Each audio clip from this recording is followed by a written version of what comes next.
মই পইণ্টাৰ শৰ্মাই মোৰ এই ভিডিঅ'টোলৈ সকলোকে স্বাগতম জনাইছোঁ। মই যদিও 9-10ৰ বিজ্ঞানখন পঢ়াই আছোঁ, ইমান দিনে 9-10ৰ বিজ্ঞানৰ ভিডিঅ'বোৰ যদিও দি থাকোঁ, কিন্তু মই মাজে মাজে কিছুমান বিষয়ৰ ওপৰত মোৰ কিছুমান ভিডিঅ' মই আপলোড কৰোঁ। গতিকে যিসকলে মোৰ এই চেনেলটো এতিয়ালৈকে ছাবস্ক্ৰাইব কৰা নাই, ছাবস্ক্ৰাইব কৰি ল'ব আৰু কাষতে থকা বেল আইকনটো দি থ'ব। তেতিয়া মই যেতিয়া ভিডিঅ' দিম তেতিয়া ন'টিফিকেশ্যন পাব। আজি মোৰ মই বিভিন্ন বিষয় লওঁ, গতিকে আজি মোৰ বিষয়টো হৈছে আমি ফুপাওঁ কিয়। আমি যেতিয়া অতিৰিক্ত শাৰীৰিক পৰিশ্ৰম কৰোঁ বা আমি যেতিয়া এক্সেছ লেবাৰ কৰোঁ তেতিয়া আমি ফুপাওঁ। তাৰনো কাৰণ কি? এইখিনিকে আজি অকণমান ক'বলৈ বুলি মই এই ভিডিঅ'টো কৰিলোঁ। বহুতৰে সেইটো হয়তো মনত প্ৰশ্ন আহে যে আমি এনেকৈ ফুপাওঁ কিয়। এইটো সাধাৰণ এটা মানুহৰ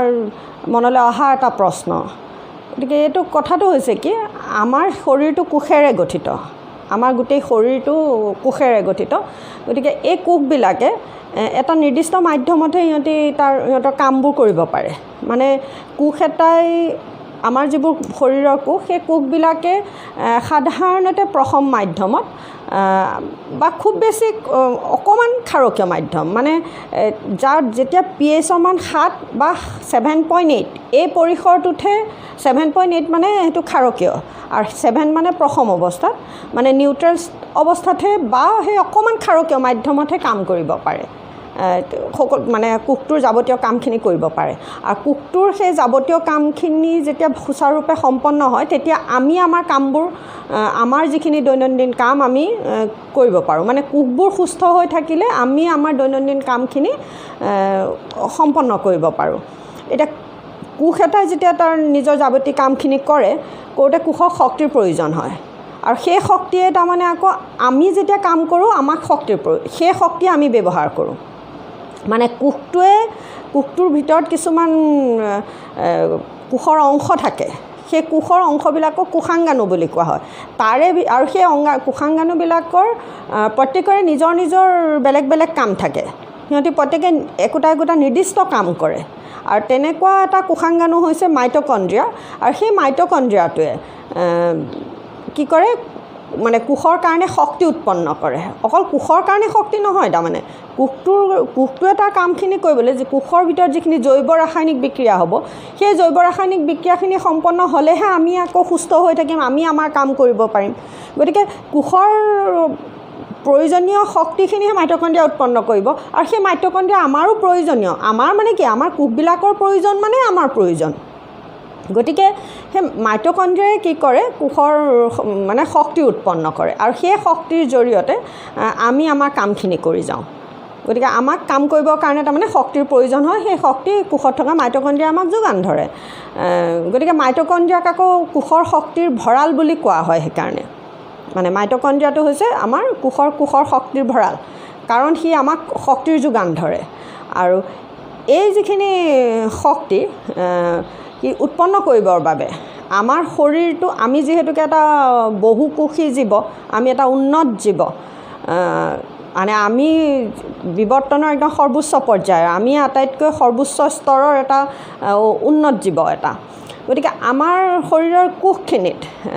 সেই মাইটকণ্ড্ৰিয়াই যেতিয়া শক্তি উৎপন্ন কৰে তেতিয়া সেই অক্সিজেনৰ প্ৰয়োজন হয়। অক্সিজেনৰ জৰিয়তেহে মাইটকণ্ড্ৰিয়াই কোষত শক্তি উৎপন্ন কৰিব পাৰে। আৰু সেই শক্তি উৎপন্ন কৰা প্ৰক্ৰিয়াটোক শ্বসন বুলি কোৱা হয়। মাইটকণ্ড্ৰিয়াই যে শক্তি উৎপন্ন কৰে আমাৰ শৰীৰত, সেই প্ৰক্ৰিয়াটোক শ্বসন বুলি কোৱা হয়, ৰেছপিৰেশ্যন বুলি কোৱা হয়। আৰু সেই শ্বসন প্ৰক্ৰিয়াত আমি যে উশাহত লওঁ অক্সিজেন, সেই অক্সিজেন ভাগৰ জৰিয়তে কোষৰ ভিতৰত থকা, আমাৰ শৰীৰৰ কোষবিলাকৰ ভিতৰত থকা যিখিনি আমি যিখিনি খাওঁ, আমি ভাত খাইছোঁ, ৰুটি খাইছোঁ, আমি খোৱা বস্তুবিলাক গৈ পেলাই গ্লুক'জ হিচাপে জমা হয়। গ্লুক'জটো সকলোৱে চিনি পায়। গতিকে গ্লুক'জ হিচাপে জমা হয়। সেই গ্লুক'জখিনি কি কৰে, অক্সিজেনৰ উপস্থিতিত ভাগিবলৈ আৰম্ভ কৰে। গ্লুক'জখিনি ভাগি পেলাই তাত নিহিত হৈ থকা, গ্লুক'জত নিহিত হৈ থকা শক্তিখিনি উৎপন্ন হয় আৰু সেই শক্তিৰ জৰিয়তে আমি আমাৰ কামখিনি কৰোঁ। গতিকে সেই যিটো প্ৰক্ৰিয়া, সেই প্ৰক্ৰিয়াক গ্লুক'জৰ জৰিয়তে গ্লুক'জত নিহিত হৈ থকা শক্তিখিনি মুকলি কৰা প্ৰক্ৰিয়াটোৱে হৈছে শ্বসন। আৰু সেই শ্বসন যদি অক্সিজেনৰ উপস্থিতিত হয় আৰু আমি যিহেতুকে উচ্চ খাপৰ জীৱ কৈছোঁৱে গতিকে সেইখিনি আমাৰ শৰীৰত সেই শক্তিখিনি অক্সিজেনৰ উপস্থিতিত হয় আৰু সেই শ্বসনটোক তাৰমানে অবাধ শ্বসন বুলি অতি সবাধ শ্বসন বুলি কোৱা হয় এৰবিক ৰেছপিৰেশ্যন বুলি কোৱা হয় আৰু কিছুমান নিম্ন খাপৰ জীৱৰ দেহত কি হয় সেই শ্বসন প্ৰক্ৰিয়াটো অক্সিজেনৰ অনুপস্থিতিত হয় বাৰু সেইটো আমি ছাইড বাই থৈছোঁ সেইটো আমাক প্ৰয়োজন নাই কিন্তু আমাৰ শৰীৰৰ কোষবিলাকত যেতিয়া শক্তি উৎপন্ন কৰে মাইটকণ্ড্ৰিয়া তেতিয়া অক্সিজেনৰ উপস্থিতিতহে তাৰমানে সেই গ্লুক'জ অণুখিনি ভাঙি লৈ পেলাই সেই শক্তি উৎপন্ন কৰে আৰু সেই শক্তিৰ জৰিয়তে আমি আমাৰ কামখিনি কৰোঁ গতিকে সেই যিটো প্ৰক্ৰিয়া সেই প্ৰক্ৰিয়াত আমি আমাৰ যিখিনি নৰ্মেল আমি কাম কৰি আছোঁ সেই নৰ্মেল কামখিনিত আমাৰ কি হয় মানে আমি আমাৰ সাধাৰণতে আমি যিখিনি কাম কৰোঁ আৰু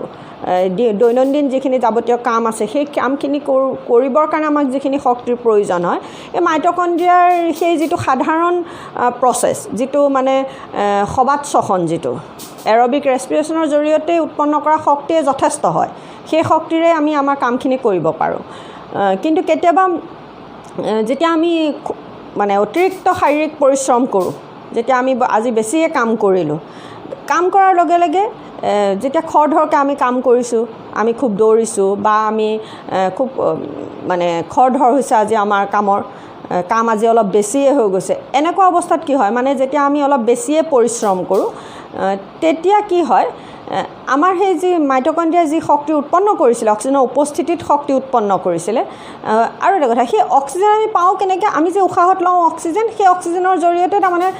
অক্সিজেন গৈ পেলাই তেজৰ সোঁতত গৈ আমাৰ কোষবোৰ পায় আৰু কোষবিলাকত সেই মাইটকণ্ড্ৰিয়াই সেই অক্সিজেনৰ জৰিয়তে গ্লুক'জখিনি ভাঙে আৰু তাৰপৰা শক্তি ওলায় কিন্তু কেতিয়াবা কি হয় যেতিয়া আমি অতিৰিক্ত শাৰীৰিক পৰিশ্ৰম কৰিছোঁ তেতিয়া আমাৰ মাইটকণ্ড্ৰিয়াই যিটো সাধাৰণ গতিত শক্তি উৎপন্ন কৰে সেই শক্তি কি হয় কিছু কম হয় মানে শক্তি আমাৰ আৰু অতিৰিক্ত মানে বেছি শক্তিৰ প্ৰয়োজন হৈ পৰে অতিৰিক্ত পৰিশ্ৰম কৰিছোঁ তেতিয়া আমাক অলপ বেছিকৈ শক্তিৰ প্ৰয়োজন হয় কিন্তু মাইটকণ্ড্ৰিয়া সেই শক্তিখিনি যোগান ধৰিব নোৱাৰা হৈ যায় কোষবিলাকৰ সাধাৰণ যিটো প্ৰক্ৰিয়া সেই প্ৰক্ৰিয়াৰে অক্সিজেন যোগান ধৰাত কিছু অলপ লেহেম হৈ মানে কম হৈ পৰে তেতিয়া কি হয় আমাৰ যিবোৰ পেশী কোষ আছে মাছল চেল আছে সেই মাছলছবিলাকত কি হয় পেশীবিলাকৰ যিবোৰ কোষ আছে সেই পেশী কোষবিলাকত কি হয় অক্সিজেন নোহোৱাকৈ গ্লুক'জ অণু ভাঙিবলৈ আৰম্ভ হৈ যায় অক্সিজেন নোহোৱাকৈ তাৰমানে ভাঙি দিয়ে আৰু গ্লুক'জ অণু ভাঙি দিয়ে কাৰণ গ্লুক'জ অণু ভাঙি দিলে তাত কি হ'ব তাত নিহিত হৈ থকা শক্তিখিনি ওলাই যাব গতিকে অক্সিজেন নোহোৱাকৈ কি কৰে পেশী কোষবিলাকে মানে গ্লুক'জ অণু ভাঙিবলৈ আৰম্ভ কৰি দিয়ে আৰু তাৰ পৰা যিখিনি শক্তি উৎপন্ন হয় সেইখিনি আমি সেই অতিৰিক্ত যি কাম কৰিছোঁ মানে আমাৰ যিখিনি শক্তিৰ অলপ ঘাটি পৰিছিলে কম পৰিছিলে সেইখিনি পূৰ কৰিবলৈ আমি যত্ন কৰোঁ আৰু এই যেতিয়া অক্সিজেনৰ অনুপস্থিতিত যেতিয়া গ্লুক'জ অণু ভাঙি দিয়ে পেশী কোষবিলাকত তেতিয়া কি হয় এবিধ এচিড উৎপন্ন হৈ যায় কোষবিলাকত মানে পেশী কোষবিলাকত এবিধ এচিড উৎপন্ন হয় যিটো হৈছে লেক্টিক এচিড কিন্তু এনেই যিটো সাধাৰণ প্ৰক্ৰিয়াৰে মাইটকণ্ড্ৰিয়াই গ্লুক'জ অণু ভাঙে অক্সিজেনৰ উপস্থিতিত ভাঙে সেই প্ৰক্ৰিয়াত কিন্তু লেক্টিক এচিড উৎপন্ন নহয় তাত কাৰ্বন ডাই অক্সাইড আৰু পানী উৎপন্ন হয় আৰু সেই কাৰ্বন ডাই অক্সাইডখিনি আমি মানে নিশাহত এৰি দিওঁ বায়ুমণ্ডললৈ আৰু কিন্তু যদি আমাৰ পেশী কোষত অক্সিজেনৰ অনুপস্থিতিত অক্সিজেন নোহোৱাকৈ গ্লুক'জ অণু ভাঙি শক্তি উৎপন্ন কৰে তেতিয়া কি হয় লেক্টিক এচিড উৎপন্ন কৰে কোষবিলাকত লেক্টিক এচিড উৎপন্ন হয় কিন্তু মই আৰম্ভণিতে কৈছোঁ যে আমাৰ কোষবিলাকে হয় প্ৰথম অৱস্থাত নহয় সামান্য ক্ষাৰকীয় অৱস্থাত মানে 7 to 7.8 যিটো pH পৰিসৰ সেই পৰিসৰতহে কাম কৰিব পাৰে এচিড মাধ্যমত আমাৰ কোষবিলাকে কাম কৰিব নোৱাৰা হৈ যায় যেতিয়া আমাৰ কোষবোৰ পেশী কোষবোৰ এচিডিক হৈ পৰে তেতিয়া কি হয় কোষবিলাক অলপ দেৰি পিছত মানে প্ৰথম অৱস্থাতটো শক্তিৰ যোগান ধৰিলে আমি কাম কৰি আছোঁ আমি দৌৰি আছোঁ বা আমি খৰধৰকৈ কাম কৰি আছোঁ কিন্তু এটা সময়ত গৈ পেলাই যেতিয়া কোষবিলাকত এচিডৰ পৰিমাণটো লেক্টিক এচিডৰ পৰিমাণটো বাঢ়ি গৈ থাকে তেতিয়া কি হয় কোষবিলাক অৱসাদ হৈ যায় ফেটিগ হৈ যায় সি অৱসাদগ্ৰস্ত অনুভৱ কৰোঁ আৰু সেই অৱস্থাত তাৰমানে আমি আৰু কাম কৰিব নোৱাৰা হওঁ আমি অকণ বহি দিবলগীয়া হয় বা আমি ৰৈ দিবলগীয়া হয় দৌৰি যদি আছোঁ আমি অকণ ৰৈ দিবলগীয়া হয় মানে আমি অলপ ভাগৰুৱা অনুভৱ কৰোঁ আৰু কাৰণটো হৈছে কি কাৰণ কোষবিলাক এচিডিক হৈ পৰে আমলিক হৈ পৰে আমলিক অৱস্থাত এটা আমাৰ শৰীৰৰ কোষবোৰ বেছি সময় থাকিব নোৱাৰে সি হয় প্ৰথম অৱস্থাত থাকিব নহয় অকণমান সামান্য ক্ষাৰকীয় অৱস্থাত সি এচিড অৱস্থাত আমাৰ কোষবোৰ থাকিব নোৱাৰে যাৰ বাবে আমি ভাগৰুৱা হৈ যাওঁ আৰু মানে অৱসাদগ্ৰস্ত অনুভৱ কৰোঁ ভাগৰুৱা হৈ যাওঁ আমি বহি দিবলগীয়া আমি ৰৈ দিবলগীয়া হয় আমি কাম কৰিব নোৱাৰা হৈ যাওঁ মানে সেই যে অতিৰিক্ত শাৰীৰিক পৰিশ্ৰম কৰিছিলোঁ আমি অলপ বহি দিবলগীয়া হয় বা দৌৰি আছিলোঁ যদি ৰৈ দিবলগীয়া হয় তেতিয়া কি হয় আকৌ সেই কোষবিলাকতো বেছি সময় তেনেধৰণে থাকিলে নহ'ব আমলিক অৱস্থাত কোষবোৰ বেছি সময় থাকিব নোৱাৰিব গতিকে সেই কোষবিলাক আকৌ পুনৰ প্ৰথম অৱস্থালৈ ঘূৰি অহাৰ প্ৰয়োজন হয় সেই আকৌ প্ৰথম অৱস্থালৈ ঘূৰি যাবলগীয়া হয় গতিকে সেইটো কৰিবলৈ কিহৰ প্ৰয়োজন হয় আমাৰ শৰীৰক অতিৰিক্ত অক্সিজেনৰ প্ৰয়োজন হৈ যায় কাৰণ সেই লেক্টিক এচিডখিনি আকৌ কি হ'বলগীয়া হয় ভাঙি পেলাই মানে তাৰ জাৰণ ঘটিব লেক্টিক এচিডখিনি জাৰণ মানে অক্সিজেন লগ হৈ সি কাৰ্বন ডাই অক্সাইড আৰু পানী উৎপন্ন কৰি দিলে কোষবোৰ আকৌ প্ৰশমিত হৈ পৰে সি প্ৰথম অৱস্থালৈ নিউট্ৰেল ষ্টেটলৈ গুচি আহে গতিকে সেই লেক্টিক এচিডখিনি পেশী কোষত উৎপন্ন হোৱা লেক্টিক এচিডখিনি প্ৰশমিত কৰিবৰ কাৰণে কোষটোক প্ৰশমিত কৰিবৰ কাৰণে মানে কাৰ্বন ডাই অক্সাইড আৰু পানী উৎপন্ন কৰিবৰ কাৰণে লেক্টিক এচিডৰ জাৰণৰ প্ৰয়োজন হয় মানে অক্সিজেন যোগ হোৱাৰ প্ৰয়োজন মানে অক্সিজেনৰ প্ৰয়োজন হয় একদম চিধা কথাটো হৈছে অক্সিজেনৰ প্ৰয়োজন হয় আৰু সেই অক্সিজেন ভাগ যিহেতুকে আমি যিটো নৰ্মেল মই এতিয়া উশাহ লৈ আছোঁ সেইটো এটা আমাৰ সাধাৰণ প্ৰচেছ আমি সাধাৰণ উশাহ লৈ আছোঁ গৈ আছে কোষবিলাকলৈ কিন্তু যেতিয়া আমি কোষবোৰ লেক্টিক এচিডেৰে ভৰি পৰিলে এচিডিক হৈ পৰিলে সেইখিনিক প্ৰশমিত কৰাৰ প্ৰয়োজন হৈছে গতিকে অতিৰিক্ত অক্সিজেন আমাৰ শৰীৰক প্ৰয়োজন হৈছে আমাৰ শৰীৰক সেই যিটো নৰ্মেল যিটো আমাৰ ৰেছপিৰেশ্যনৰ প্ৰচেছ সেই ধাৰাত সেই গতিত মানে অক্সিজেন গ'লে সেইটো নহ'ব কাৰণ সেইখিনিয়ে সাধাৰণ মাইটকণ্ড্ৰিয়াকে প্ৰয়োজন হৈ গুচি যায় মাইটকণ্ড্ৰিয়াই শক্তি উৎপন্ন কৰি থকা প্ৰচেছটোতে ব্যৱহাৰ হয় গতিকে সেই লেক্টিক এচিডখিনিক জাৰণ ঘটাবলৈ কি হয় অতিৰিক্ত অক্সিজেনৰ প্ৰয়োজন হয় শৰীৰক অতিৰিক্ত অক্সিজেনৰ প্ৰয়োজন হয় আৰু তেতিয়া আমি কি কৰোঁ খুব খৰকৈ উশাহ লওঁ এনেকৈ খুব খৰকৈ উশাহ লওঁ সেই খৰকৈ যিটো উশাহ লৈছোঁ মানে আমি খৰকৈ উশাহ লৈছোঁ মানে শৰীৰক অতিৰিক্ত অক্সিজেন যোগান ধৰিবৰ বাবে আমি খৰকৈ উশাহ লওঁ আৰু সেই খৰকৈ উশাহ লোৱাটোৱে হৈছে কি উশাহ লোৱা যিটো আমি যেতিয়া খৰকৈ উশাহ লওঁ সেই খৰকৈ উশাহ লোৱা কথাটোকে আমি কি বুলি কওঁ ফুপাইছোঁ বুলি কওঁ যে মই ফুপাইছোঁ মানে মই খুব এই ধৰণে যে উশাহ লওঁ মানে খৰকৈ উশাহ লোৱাৰ উদ্দেশ্যটো হৈছে কি যে শৰীৰক যিখিনি অতিৰিক্ত অক্সিজেনৰ যোগান ধৰা যাতে পেশী কোষবিলাকত থকা পেশী কোষবিলাকত উৎপন্ন হোৱা লেক্টিক এচিডখিনিক মানে জাৰণ ঘটাই কাৰ্বন ডাই অক্সাইড আৰু পানী উৎপন্ন কৰিব পাৰোঁ যেতিয়া কাৰ্বন ডাই অক্সাইডৰ মানে লেক্টিক এচিডখিনি সম্পূৰ্ণ জাৰণ হৈ পেলাই যেতিয়া কাৰ্বন ডাই অক্সাইড আৰু পানী উৎপন্ন হয় সেই কাৰ্বন ডাই অক্সাইডখিনি আমি নিশাহতে এৰি দিওঁ আৰু তেতিয়াই আকৌ আমি কি হয় অলপ দেৰিৰ পিছত আমি আকৌ এটা সাধাৰণ অৱস্থালৈ ঘূৰি আহোঁ সেই ফুপনিটো আমাৰ নোহোৱা হয় মানে যেতিয়াই আমাৰ পেশী কোষৰ লেক্টিক এচিডখিনি সম্পূৰ্ণ নোহোৱা হৈ যায় সি আকৌ কোষবিলাক প্ৰশমিত হৈ যায় তেতিয়াই কি হয় আমাৰ সেই ফুপনিটো নোহোৱা হয় গতিকে আমি ফুপাওঁ কিয়ৰ কথাটো হ'ল সেইটোৱে তাৰমানে আমি ফুপাওঁ মানে আমি শৰীৰক অতিৰিক্ত অক্সিজেন যোগান ধৰোঁ কিহৰ কাৰণে মানে আমাৰ পেশী কোষত উৎপন্ন হোৱা লেক্টিক এচিডখিনিক জাৰণ ঘটাই কাৰ্বন ডাই অক্সাইড আৰু পানী উৎপন্ন কৰিবৰ বাবে গতিকে এয়াই হৈছে মানে ফুপোৱাৰ ওপৰত যিটো কথা আমি যে ফুপাওঁ কিয় কাৰণটো সেইটোৱে তাৰমানে আমাৰ যিটো সাধাৰণ প্ৰচেছত আমাৰ যিটো শক্তিৰ উৎপন্ন হয় সেই শক্তিৰ যেতিয়া আমি অতিৰিক্ত মানে এক্সেছ আমি লেবাৰ কৰোঁ তেতিয়া সেই শক্তি অলপ কম পৰি যায় আৰু সেই শক্তিৰ ঘাটিটো পূৰাবৰ কাৰণে পেশী কোষবিলাকত কি কৰে অক্সিজেনৰ অনুপস্থিতিতে অক্সিজেন নোহোৱাকৈয়ে তাৰমানে গ্লুক'জবোৰ ভাঙি শক্তি উৎপন্ন কৰে সেই শক্তিৰে আমি অলপ সময় সেই অতিৰিক্ত পৰিশ্ৰমটো কৰি থাকোঁ এটা সময়ত কি হৈ যায় যেতিয়া কোষবিলাক যেতিয়া এচিডেৰে ভৰি পৰে তেতিয়া আৰু আমি কাম কৰিব নোৱাৰা হওঁ মানে আমি ভাগৰুৱা হৈ যাওঁ আমি বহিবলগীয়া হয় আৰু বহি পেলাই আমি খৰকৈ উশাহ লওঁ সেই খৰকৈ উশাহ লোৱাটোকে আমি কি বুলি কওঁ ফুপোৱা বুলি কওঁ ফুপনি উঠিছে বুলি কওঁ বা মোৰ বৰ ফুপনি ধৰিছে দেই এয়া তাৰমানে গতিকে